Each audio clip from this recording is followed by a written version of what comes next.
Let them praises give Jehovah. They were made at his command. Them forever he established. His decree shall ever stand. From the earth, oh, praise Jehovah. All ye floods, ye dragons all. Fire and hail and snow and vapor, stormy winds that hear him call. Let them praises give Jehovah, for his name alone is high. And his glory is exalted. And his glory is exalted. And his glory is exalted, far above the earth and sky. We are resuming our study of chapter 17. If you need a copy, I have several of them here. They'll pass that around, please. There we go. We have several extras here if you need one. And we are going to turn back to page 7. We're in chapter 17, and we will endeavor to finish this chapter this week after having spent the better part of a month on this one chapter. But we will resume in chapter 17, verse 6 on page 7, where John writes, "And I saw," speaking of his vision, "the woman drunk with the blood of the saints, the blood of the martyrs of Jesus. And when I saw her, I marveled greatly." Stephen denounced Israel for the killing of God's servants, and he will be one of them that they will also murder, being stoned to death. Rome never killed an Old Testament prophet. They were guilty of killing Christians and participating in that, probably Paul and Peter likely. But Jerusalem very definitely was involved in the killing of the Old Testament prophets. And this is where we stopped last week with the words of Foy Wallace Jr., the top of page 8. And we state that I believe that Wallace accurately captures the meaning of this verse. On the top of page 8. This not only, says Wallace, Foy Wallace, this not only referred to the fact that Jerusalem had slain the prophets, as in Matthew 23:29 through 39 that Jesus refers to, and then betrayers and murderers as charged by Stephen in Acts 7, and was the city where also our Lord was crucified, as John stated in Revelation 11, but it was her apostasies that had caused the persecutions which had overwhelmed the land, and Jerusalem was therefore responsible for the blood of the saints and the martyrs symbolized throughout the apocalypse. It's not only here, but throughout his book we see that the apostasy of Jerusalem magnified. Verse 7, "The angel said to me, Why do you marvel? I will tell you the mystery of the woman and of the beast with 7 heads and 10 horns that carries her." So here the woman, which is Jerusalem, is associated sitting on the waters and sitting on the beast. And so here the angel is going to speak, first of all, about the beast and explain that. Now, we've already stated the woman is apostate Jerusalem and Judea, in my opinion, and the opinion that we're following in our study. The beast with 7 heads and 10 horns, we liken to the Roman Empire. The angel tells John of their destinies.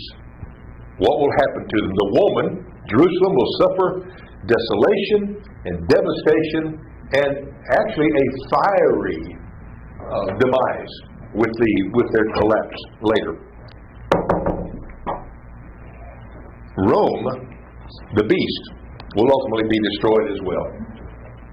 The 7 heads and the 10 horns of the beast repeats the description of the 7 kings that we referred to back in chapter 13 on page 4.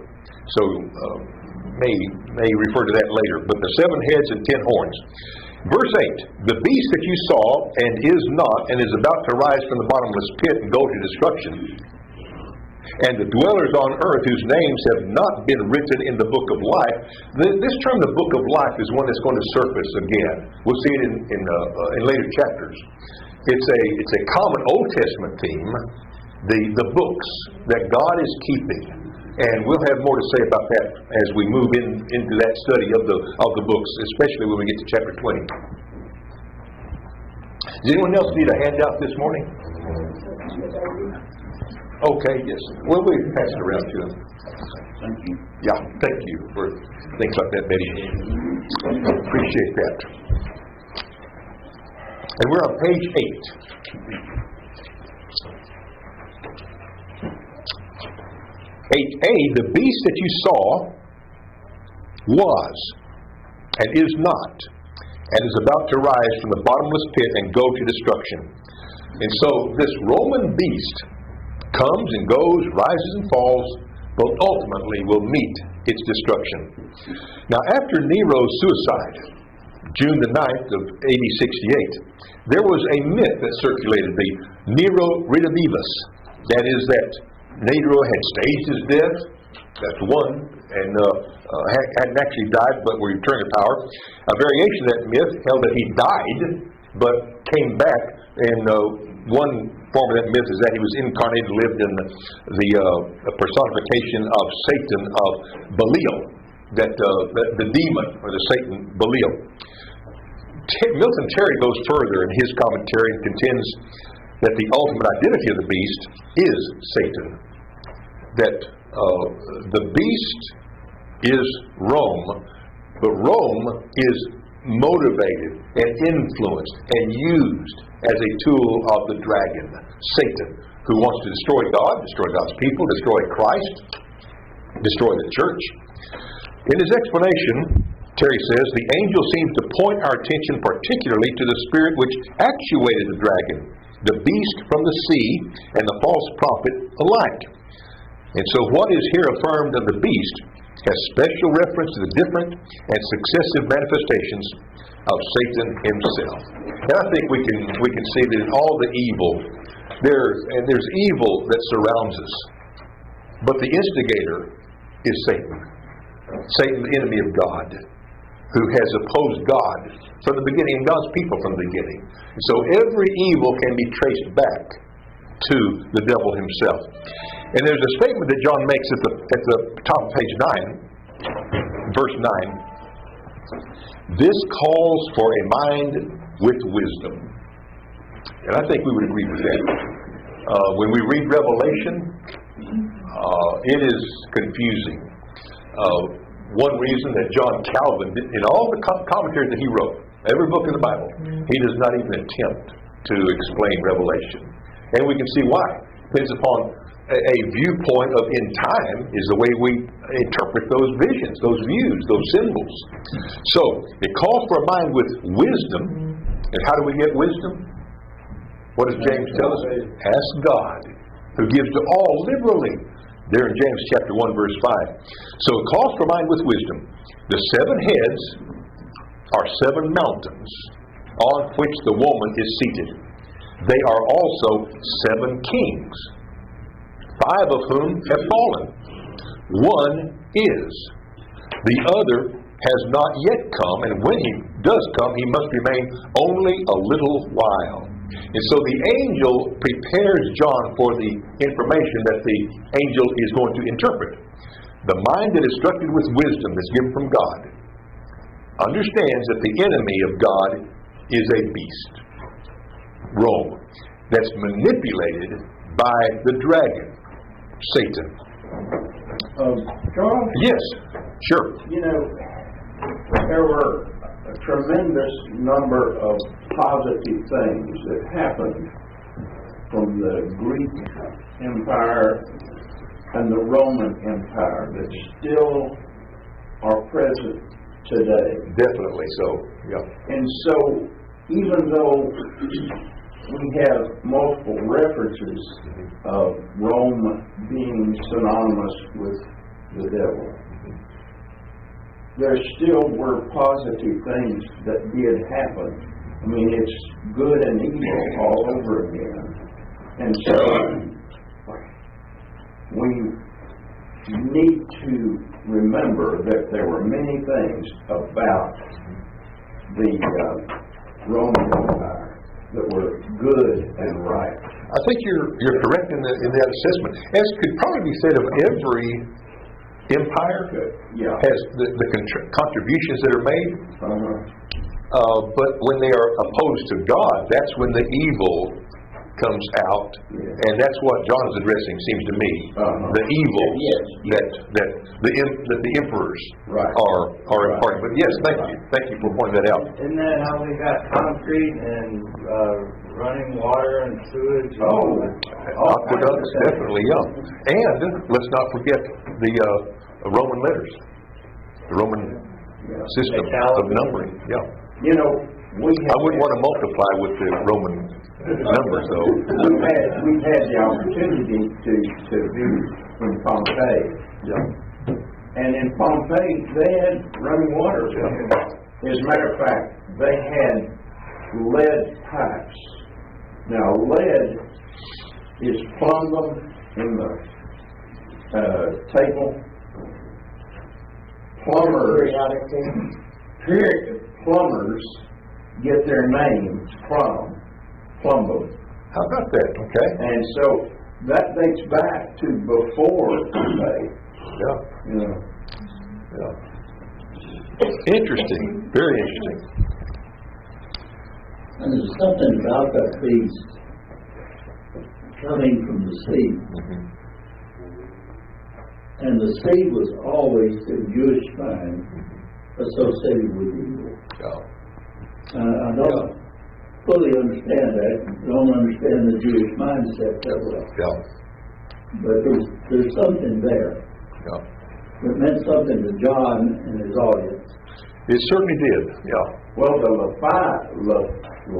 Leviathan was in the sea and was the sea monster. Okay. Whether that's got anything to do with it, I don't know. There's a lot of the throwbacks, as you mentioned, to the Old Testament, and it is very difficult, if not extremely hard, maybe even impossible for us to understand Revelation if we don't have an understanding of the Old Testament, especially Jeremiah, Isaiah, Zechariah, Ezekiel, because so much of it is based upon that, and that's the Jewish mind. They were aware of these images and the historical actions. For us, and living far removed from that, we have to just place some emphasis and rely upon studies and scholars to come to an awareness of that.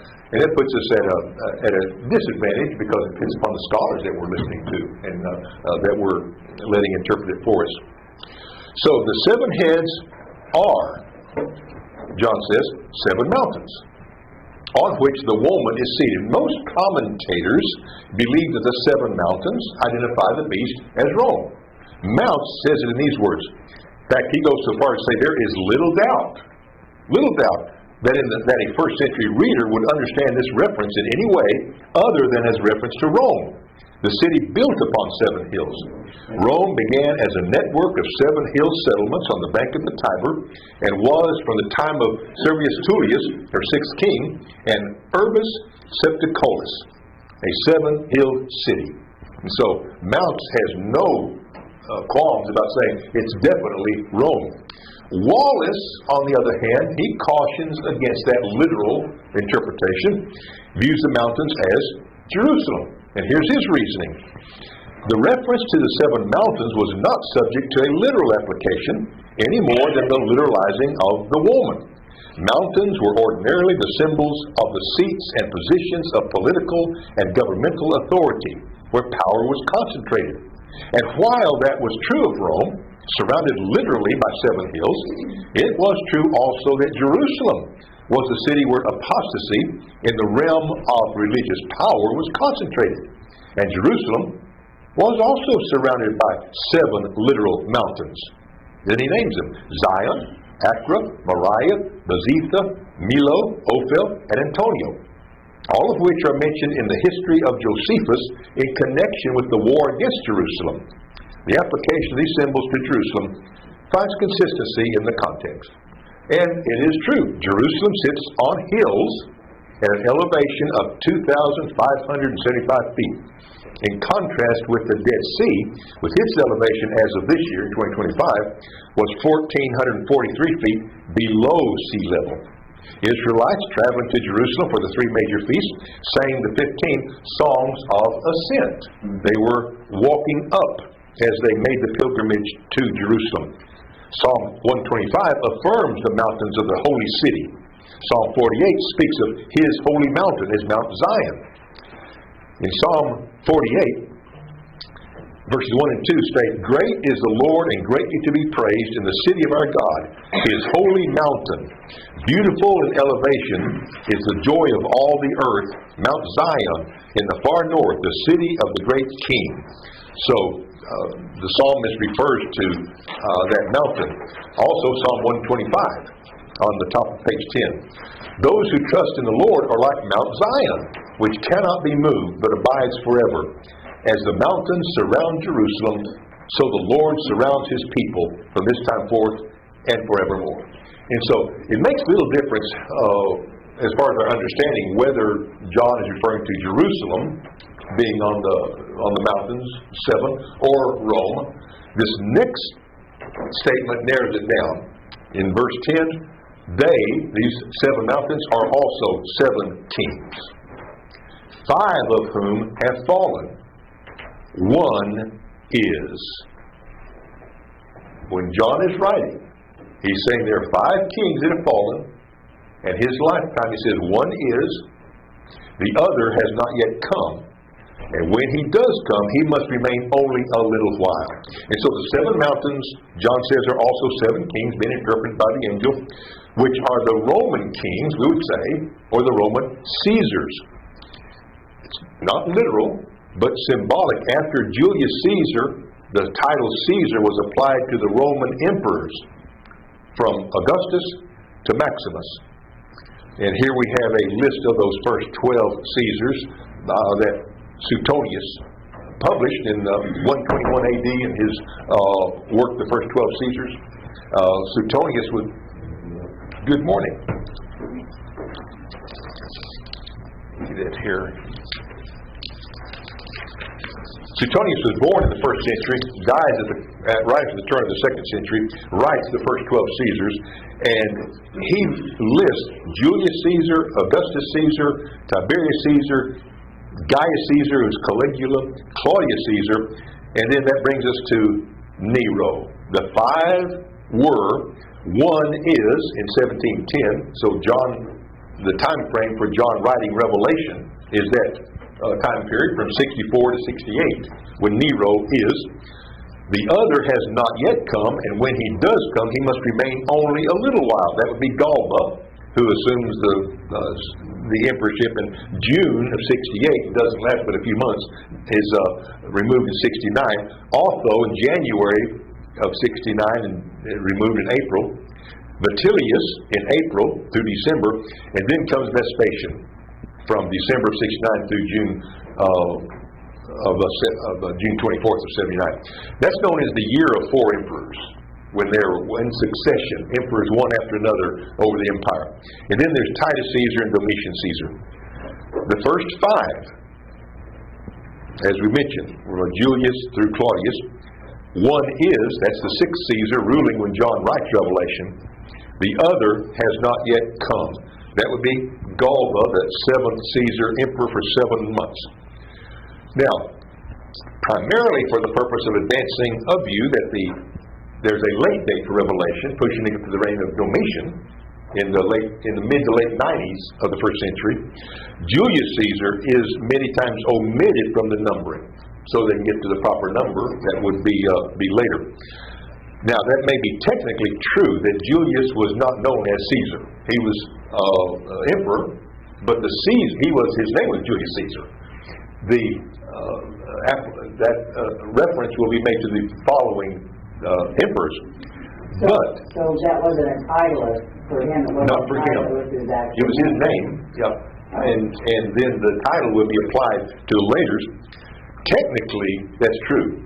However, Josephus, Barnabas, Dio Chrysostom, Clement of Alexandria, they begin the numbering of the Roman emperors with Julius, as does Suetonius. And Suetonius lived during that period, born in 69 AD, approximately 69, and then dies in 122, or a little bit after he publishes his book in 121 AD.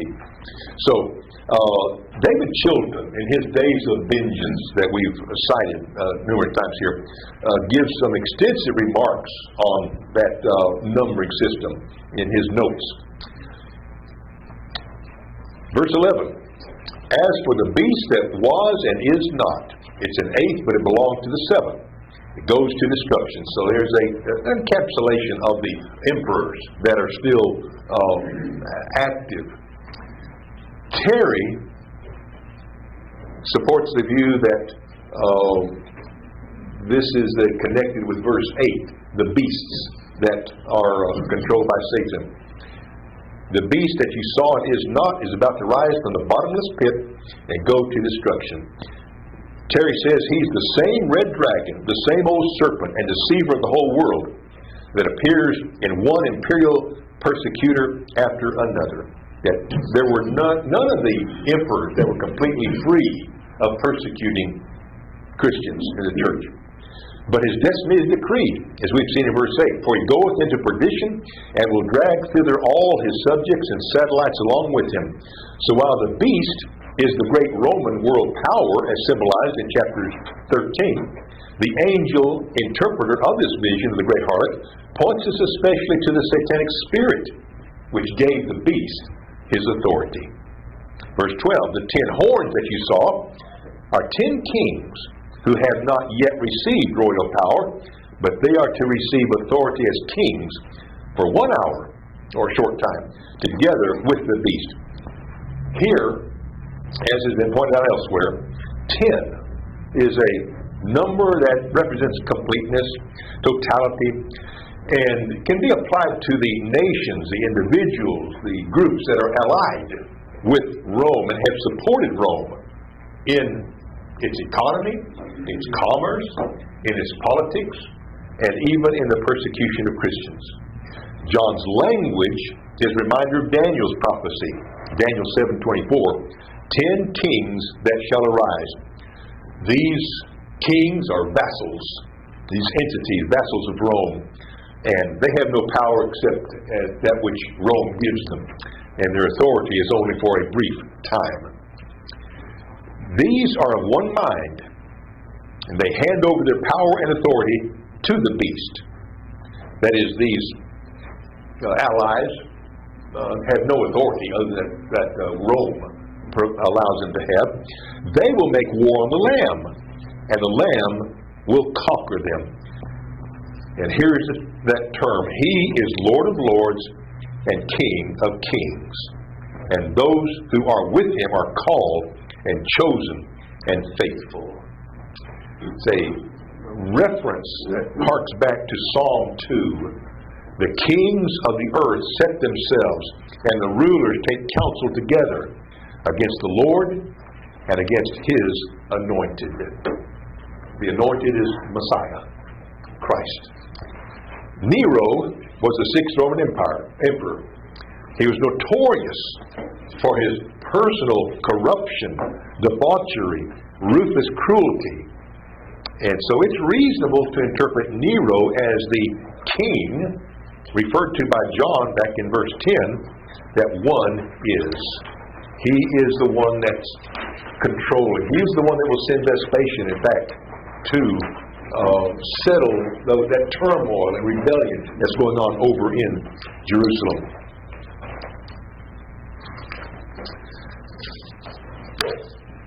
Philip Schaff, a very respected church historian, provides this in his first volume of the history of the Christian church, as he speaks about Nero in AD 67 authorizing General Vespasian to put down the Jewish rebellions over in Palestine.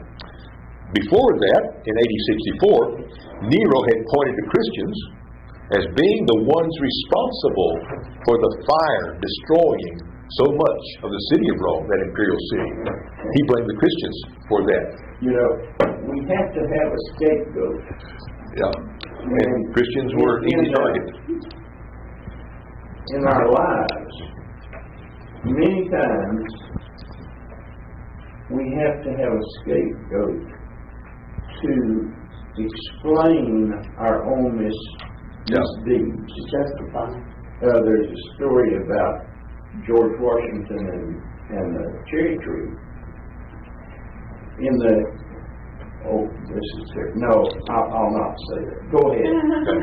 Well, thank you for rabbit track. Thank you, though, for pointing out the scapegoat issue, because that's definitely how Nero is seen by Shaft to have blamed the Christians. Here is Shaft's opinion of Nero. For such a demon in human shape, the murder of a crowd of innocent Christians was pleasant sport. The occasion of the hellish spectacle was the fearful conflagration of Rome, the most destructive and disastrous that ever occurred in history. It broke out in the night between the 18th and 19th of July among the wooden shops in the southeastern end of the great circus near the Palatine Hill. Lashed by the wind, it defied all exertions of the firemen and soldiers, raged with unabated fury for 7 nights and 6 days. Then it burst out again in another part near the Field of Mars, and in 3 days more laid waste to 2 other districts of the city. The calamity was incalculable. Only 4 of the 14 regions into which the city was divided remained uninjured. 3, including the whole interior city, from the circus to the Esquiline Hill, were a shapeless mass of ruins. The remaining 7 were more or less destroyed. Venerable temples, monumental buildings of the royal, republican, and imperial times, the richest creations of Greek art, which had been collected for centuries, were turned into dust and ashes. Men and beasts perished in the flames, and the metropolis of the world assumed the aspect of a graveyard with a million of mourners over the loss of irreparable treasures. The fire probably started accidentally in the shop and then spread rapidly because of the dry conditions and strong winds that Shaft points out. According to Tacitus, who will be a Roman historian, rumors surfaced that Nero started the fire in order to bypass the Senate to rebuild Rome according to his own ambitions and desires. And that's what we grow up believing. That's what I grew up believing. Yeah, that comes from Tacitus. Consequently, to get rid of the report, Nero fastened the guilt and inflicted the most exquisite tortures on a class hated for their abominations, called Christians by the populace. Christus, from whom the name had its origin, suffered the extreme penalty during the reign of Tiberius at the hands of one of our procurators, Pontius Pilatus, and a more mischievous superstition, thus checked for the moment, again broke out not only in Judea, the first source of the evil, but even in Rome, where all things hideous and shameful from every part of the world find their center and become popular. All things hideous and shameful from every part of the world find their center in Rome and become popular. Accordingly, an arrest was first made of all who pleaded guilty. Then, upon their information, an immense multitude was convicted, not so much of the crime of firing the city, as of hatred against mankind. Mockery of every sort was added to their deaths. Covered with the skins of beasts, they were torn by dogs and perished, or nailed to crosses, or doomed to the flames and burnt, to serve as a nightly illumination when daylight had expired. Nero offered his gardens for the spectacle and was exhibiting a show in the circus, while he mingled with the people in the dress of a charioteer or stood aloft on a car. Hence, even for criminals who deserved extreme and exemplary punishment, there arose a feeling of compassion, for it was not, as it seemed, for the public good, but to glut one man's cruelty that they were being destroyed. Tacitus lived from about 58 AD to 116, a Roman administrator, senator, and his writings provide the very unique, distinctive personal view of the Roman Empire at the very highest levels, which is one reason his words have been passed down through the centuries and to our schools and history books and taught by teachers as to what happened. So it's probably right on target. Verse 14, the Lamb will conquer them, for he is Lord of lords and King of kings. and those with him are called and chosen and faithful. There are many kings, leaders, rulers, authorities, but Christ is over all. He is the Lord of all lords, the ruler of all rulers, the King of all kings. And that is why he will be victorious, and those with him are called. That's the ecclesia, called out, chosen, and faithful. Wallace gives us this comment on that verse. The vision in the preceding chapters of the great red dragon's war against the Christ is continued in verse 14. But the Lamb would overcome all assailants and assaults against his church. For he is Lord of lords and King of kings, over all kings and emperors of the earth. And because his followers are called and chosen and faithful, such fidelity cannot be extinguished by the trials of persecution.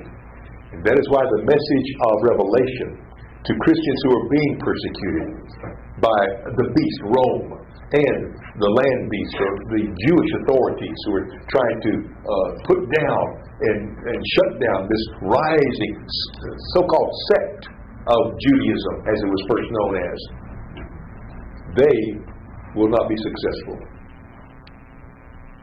And the faith of the followers of Christ cannot be put out.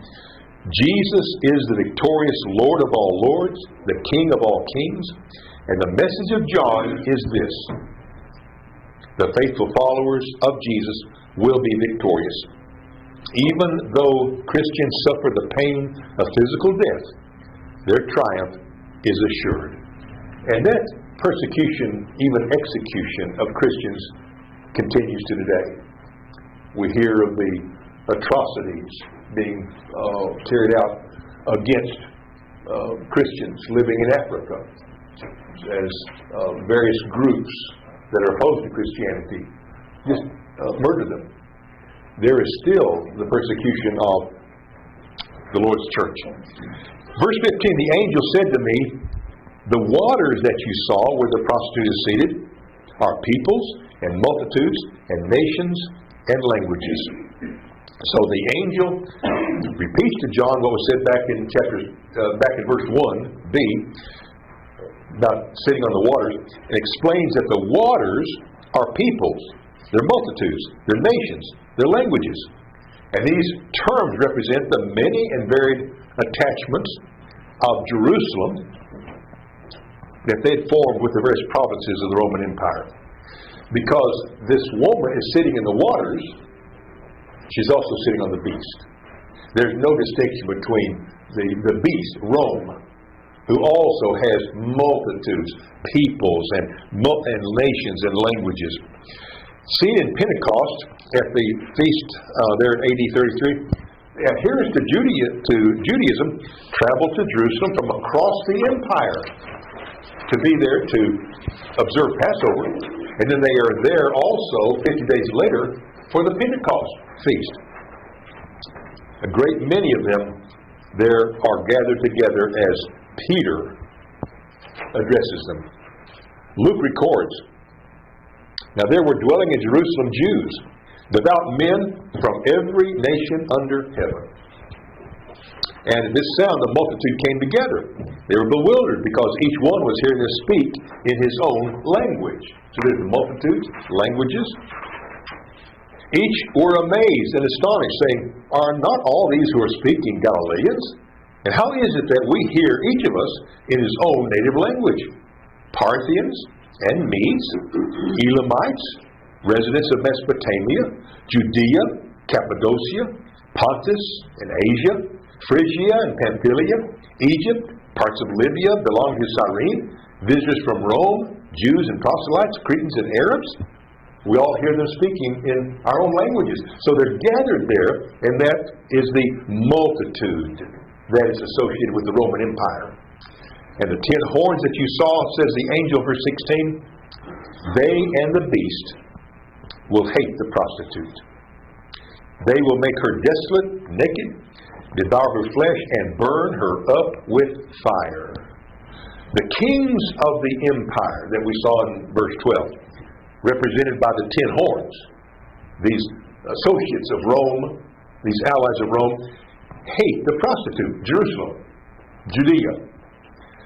This would appear to support the view that the harlot is not Rome, but Jerusalem. Because the allies of Rome did not hate Rome. They were associated with Rome. They depended upon Rome. They relied upon Rome. They curried favor with Rome. But they did hate Jerusalem. Wallace repeats his view that the harlot in these passages is, in fact, the city of Jerusalem and Judea. Roman kings did not hate the capital city of the Roman Empire. They did hate Jerusalem and coordinated their efforts with the emperor to reduce it to the condition here described, to make her desolate, naked, eat her flesh, and burn her with fire. The Lord's prediction and the history of Josephus provide a graphic fulfillment of these apocalyptic pronouncements on apostate Jerusalem, the faithful city become an harlot. Wallace does not include that verse, but that's from Isaiah 1:21. The faithful city become a harlot. So Isaiah had prophesied that. The prostitute, Jerusalem, is hated and destroyed by the beast, Rome, and the image pictures Jerusalem's destruction at the hands of Rome, the Roman soldiers. Historically, the ISBE, International Standard Bible Encyclopedia, has said this: the siege began on the 14th of Nisan, which would be our March and April, ended on the 8th of Elul, or August-September of AD 70, lasting a total of 134 days. On the 105th day, the 9th of Ab, the temple and lower city were burned. Eventually, the entire city was burned. That description is supported by Josephus' account of that destruction and the incineration of Jerusalem. After being under siege for months, the people faced starvation and murder. Fighting was taking place among the various groups, the Essenes, the Zealots, the Sicarii, the Idumeans, and Josephus lays the blame for the fire at the feet of those Jewish factions. There is no certainty about who started the fire, who set fire to the temple, but once it began, there was no stopping its spread. Went through the city. Josephus writes, the soldiers had already put fire to the gates. The silver that was over them quickly carried the flame to the wood that was within it. It spread itself all of a sudden and caught hold on the cloisters. Upon the Jews seeing this fire all about them, their spirits sunk together with their bodies, and they were under such astonishment that not one of them made any haste, either to defend himself or to quench the fire. But they stood as mute spectators of it only. However, they did not so grieve at the loss of what was now burning, as to grow wiser thereby for the time to come. But as though the holy house itself had been on fire already, they whetted their passions against the Romans. The fire prevailed during that day, the next also, for the soldiers were not able to burn all the cloisters that were round about together at one time, but only piece by piece. So the Jews inside are seeing that temple destroyed. For God has put into their hearts to carry out His purpose by being of one mind and handing over the royal power to the beast of Rome until the words of God are fulfilled. This devastation is accordance with God's decree. We've already seen that back in 1:1 and 1:3 and 1:7, and here it's repeated. And the woman that you saw is the great city that has dominion over the kings of the earth, or has dominion, Jerusalem, over the rulers of the land, the religious leaders. Now the verse has had many commentators conclude that the great city is Rome. However, we've seen earlier the identity of the great city was stated in Revelation 11:8 is Jerusalem. Their dead body will lie in the city, in the street of the great city that symbolically is called Sodom in Egypt, where their Lord was crucified. Here in Revelation, Jerusalem is designated Babylon the great city, and so it's reasonable to interpret dominion over the kings of the earth as Jerusalem's power over the leaders of the land of Judea. The power of Jerusalem was far-reaching in the religious authority of the religious leaders, the Pharisees, the Sanhedrin. That power was granted by Rome, because Rome selected the high priest. Therefore, Rome demanded allegiance. And the high priest and Sanhedrin were in control, not only religiously, but they controlled the commerce. They controlled the economy. They control the social aspects. And so strict obedience to the demands of the religious authorities was required.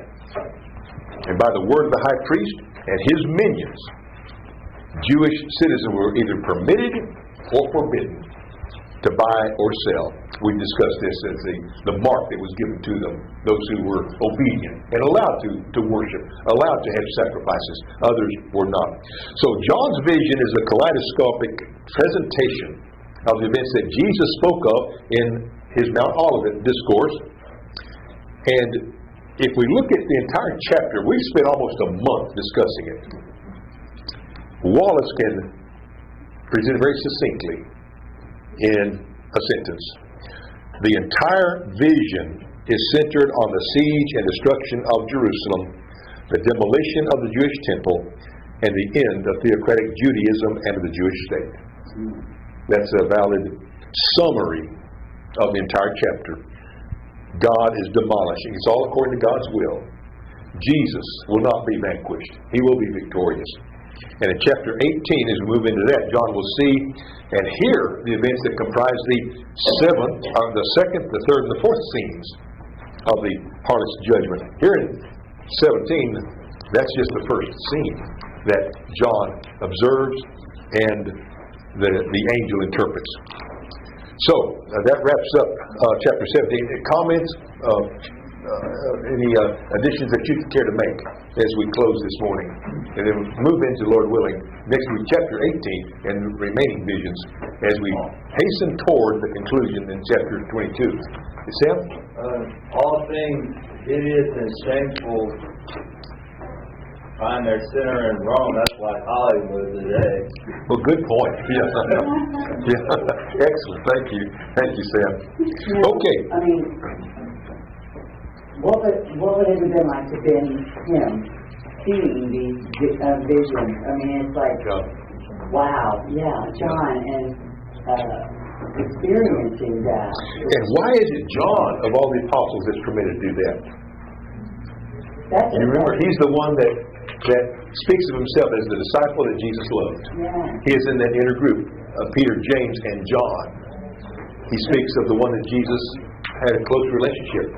And it's strange as his audience was largely Jewish. But they were in Asia Minor. Yeah. Yeah. They weren't in Judea. That's right. Yeah, over there. Thank you for pointing out these matters. I want us to close on a positive note after looking at destruction and death and mayhem. I was getting ready to say what you watched last night on the show. Yeah. Karen says, can't we close on something positive with things? I said, we certainly can. Colossians 3, verse 1. Therefore, if you have been raised up with Christ, keep seeking the things above, where Christ is seated at the right hand of God. Set your mind on the things above, not on things that are on the earth. For you have died, and your life is hidden with Christ in God. When Christ, who is our life, is revealed, then you also will be revealed with Him in glory. So, thus endeth the lesson for the day. Thank you, everyone, for your participation. Well, it is well, it is well, it is well with me. It is well, it is well, it is well with me. Plead my cause as well. Right my wrongs, oh Jesus, you overcome. Gave your life and gave me mine to say that I am free. How can it be? Plead my cause and make me right my wrongs, oh Jesus. From this death I will rise with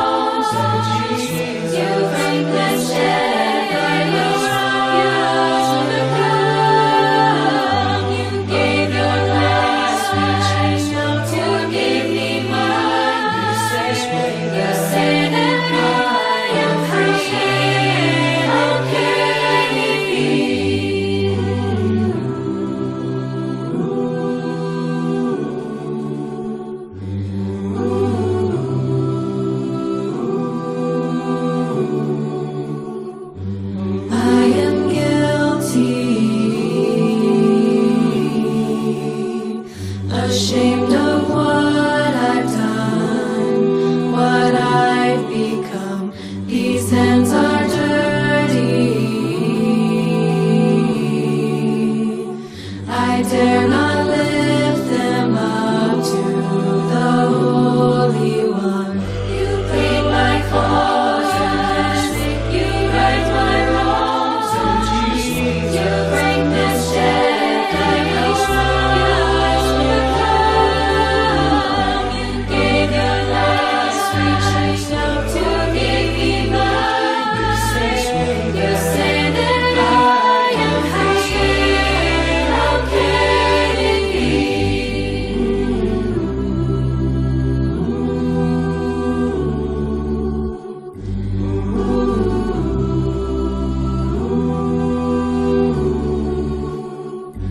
I've been hiding, afraid I've let you down. Inside I doubt that you still love me, but in your eyes there's only grace now. You plead my cause, you right my wrongs, you break the chain, you gave your last, reached out to give me mine.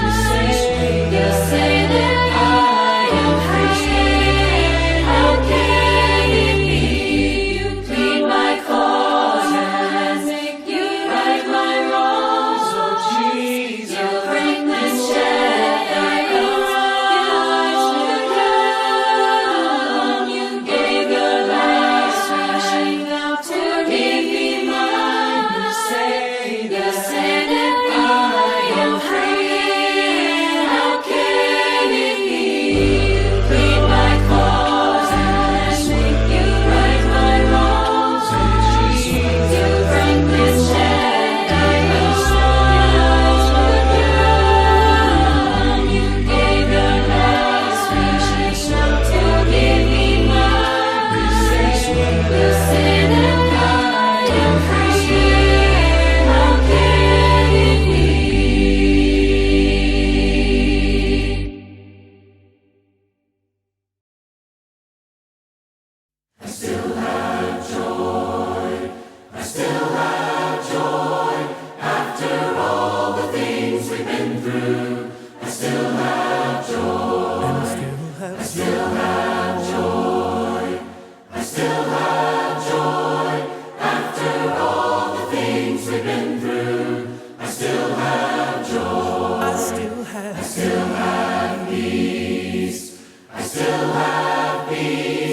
After